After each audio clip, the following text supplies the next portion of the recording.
नमस्कार दोस्तों मैं अलका द्विवेदी एटी एक बार फिर आपके सामने वीडियो लेकर आई हूँ।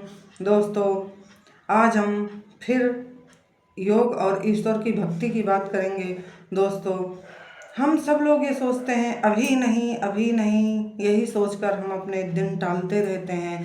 हम सब सोचते हैं कि हमारे पास बहुत सारा समय है, हम बाद में भक्ति कर लेंगे, हम बाद में योग कर लेंगे। लेकिन दोस्तों ये कोई नहीं जानता कि कल का सूरज किसके नसीब में है। दोस्तों जो आज है तो अभी हम वो सब कर लें जो हम कल के लिए टाल रहे हैं। हाँ दोस्तों, कुछ चीज़ों का इंतज़ार किया जाता है लेकिन कुछ चीज़ें इंतज़ार नहीं करवाती हैं, क्योंकि जो समय एक बार निकल गया वो जीवन में वापस नहीं आता है। दोस्तों हम सभी यही सोचते हैं कि हमारे पास बहुत सारा समय है, हम अभी हम अपनी जिम्मेदारियां पूरी करें, बाद में भक्ति कर लेंगे, बाद में योग कर लेंगे।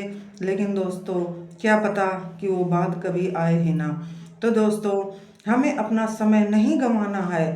हम जो अपने दैनिक कार्य कर रहे हैं, जो अपनी गृहस्थी चला रहे हैं, उसी पोजीशन पर उसी समय हमें अपने आप को ईश्वर से जोड़ देना है। हाँ दोस्तों, आप अपने आप को ईश्वर को समर्पित कर देना है।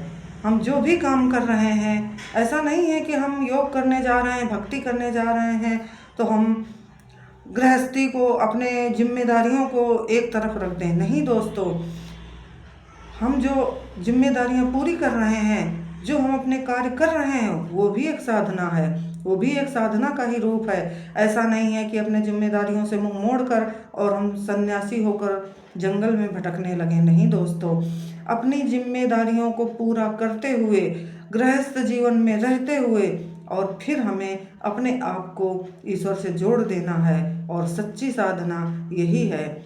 जिम्मेदारियों से पल्ला झाड़ कर और सन्यासी जीवन के लिए भाग जाना, ये अच्छा नहीं है दोस्तों। इसको कायरता बोलेंगे। आप गृहस्थ जीवन में रहकर और अपने आप को उस ईश्वर से जोड़ दीजिए, अपने आप को भक्ति में डुबो दीजिए, अपने आप को योग में डुबो दीजिए, अपने आप को, अपनी आत्मा को परमात्मा से कनेक्ट कर दीजिए। यही साधना है दोस्तों। आप जो भी काम करते हैं ईश्वर का नाम लेकर करिए। जो भी दैनिक काम आप कर रहे हैं, आप यही बोलिए, राम जी करें तुम्हारा काम, राम जी करें तुम्हारा काम। जो ईश्वर को आप मानते हैं, जिस स्वरूप को आप उनके मानते हैं, उस स्वरूप का चिंतन कीजिए। हाँ दोस्तों, कल की चिंता व्यर्थ में मत कीजिए। कल क्या होगा ये आप नहीं जानते, हम नहीं जानते, कोई नहीं जानता। दोस्तों कल के बारे में ना सोचकर प्रेजेंट में जी लीजिए। आज ये देखिए कि जो हम आज कर रहे हैं उसी में संतुष्ट रहें। हाँ, आगे का प्रयास किया जाता है। अगर आज हम कोई वृक्ष लगाएंगे तो दोस्तों वो जब समय आएगा तभी वो वृक्ष बड़ा होगा, तभी वो हमें छाया प्रदान करेगा, तभी वो हमें फल प्रदान करेगा। लेकिन अब हम ये सोचें कि आज ही हमने वृक्ष लगाया है, आज ही हम उसकी छाया ले लें, आज ही हम उसके फल खा लें, तो नहीं दोस्तों, वहाँ आपको समय का इंतज़ार करना होगा। लेकिन दोस्तों जहाँ पर हम आज वाले काम को कल के लिए टाल रहे हैं वो गलत है, क्योंकि पता नहीं कल हम सबके नसीब में होगा कि नहीं। ये समय का चक्र है, इसे कोई नहीं जानता। तो जो समय हमें मिला है उसी को भरपूर जीना है और उसी में अपने आप को ईश्वर से जोड़ देना है। जो भी काम करते हैं आप वो काम करते रहिए। जो भी आपके इष्ट देव हैं उनका कोई भी मंत्र ले लीजिए, उनका कोई भी नाम ले लीजिए और उसे निरंतर रटिए। बोल नहीं सकते तो रटिए, मानसिक जाप कीजिए। जरूरी नहीं है कि आप बोल कर ही जाप करें, मुख से ही जाप करें, मानसिक जाप कीजिए। मानसिक जाप में मैं तो योग को बताती हूँ आपको कि अपनी सांसों को, लय को देखिए अपनी सांसों की, और जो भी आप ईश्वर का नाम या कोई मंत्र बोलना चाहते हैं तो आप अपने अंदर एक लय स्थापित कीजिए। उस लय के द्वारा आप उस मंत्र का मानसिक जाप कीजिए और फिर देखिए कि आपको कितने सार्थक परिणाम मिलते हैं। हाँ दोस्तों, जो आज हम करेंगे वही तो हमें कल मिलेगा। आप निरंतर करिए और फिर देखिए कि आपको कितना लाभ प्राप्त होता है। दोस्तों, प्रत्यक्ष और अप्रत्यक्ष दोनों प्रकार के लाभ आपको प्राप्त होंगे। जिस समय आप अपनी श्वासों पर ध्यान देंगे, अपनी लय पर ध्यान देंगे, जो मंत्र जाप आप कर रहे हैं उसकी लय पर ध्यान देंगे। दोस्तों, 16 अंगुल प्रमाण में अगर आपने 1-2 अंगुल भी कम कर लिया तो दोस्तों उसके फायदे आपको तुरंत मिलने लगेंगे।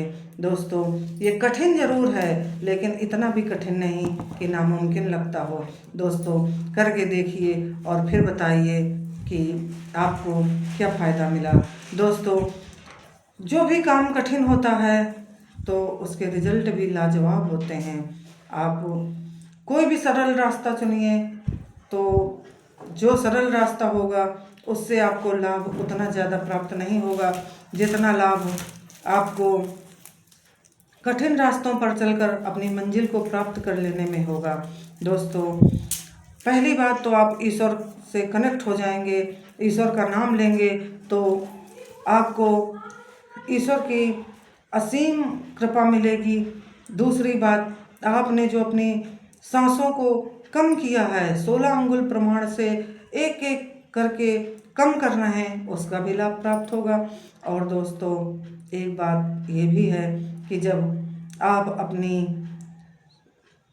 लय को बराबर चलाने लगते हैं तो दोस्तों आपका मन एकाग्र होने लगता है और मन की शक्ति बहुत बड़ी शक्ति है। दोस्तों, जो आत्मविश्वास आपको अंदर से मिलेगा वो कहीं दूसरी जगह नहीं मिल सकता। तो दोस्तों, आपका मन एकाग्र होने लगा, उसकी भी शक्ति, उसका भी पावर आपको मिलने लगेगा। और दोस्तों, आप प्रत्यक्ष लाभ ये मिलेंगे कि जब आप इस क्रिया में लगेंगे, योग करने लगेंगे, आपका अंगुल कम होने लगेगा। 1-2 अंगुल, 3 अंगुल, 4 अंगुल, ऐसे दोस्तों अगर आपने 3-4 अंगुल भी कम कर लिया दोस्तों तो अप्रत्यक्ष प्रमाण आपको मिलेंगे।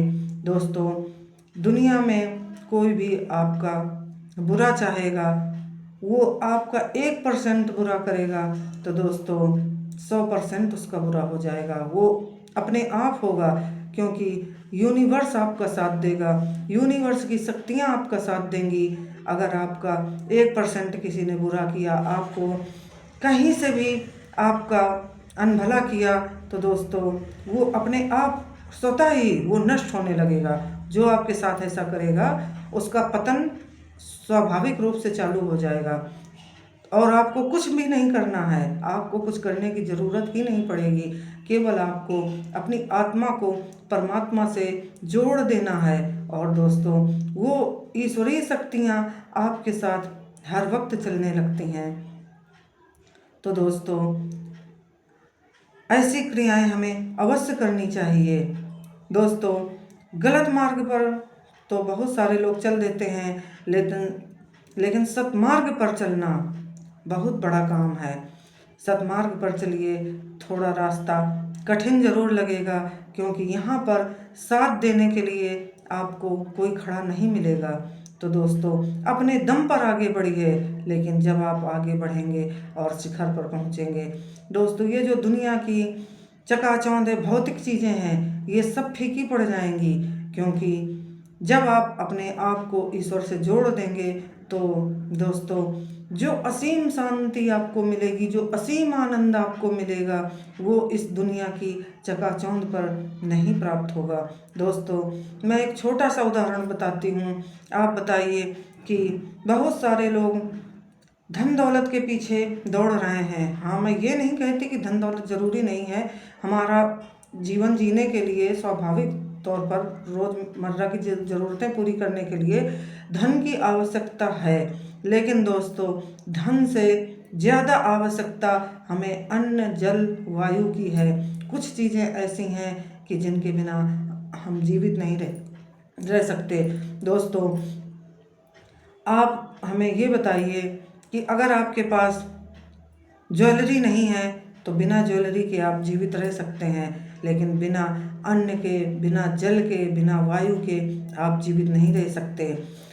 इस शरीर को जीवित रखने के लिए पहले हमें जल, अन्न, वायु की ज़रूरत पड़ेगी, और जब हम अन्न, जल, वायु ग्रहण करेंगे तो हमारा शरीर स्वस्थ रहेगा। और जब शरीर स्वस्थ है, तभी हमें ज्वेलरी की ज़रूरत है, तभी हमें इस शरीर को सजाने की ज़रूरत है। अगर शरीर ही नहीं होगा तो ज्वेलरी लेकर हम क्या करेंगे।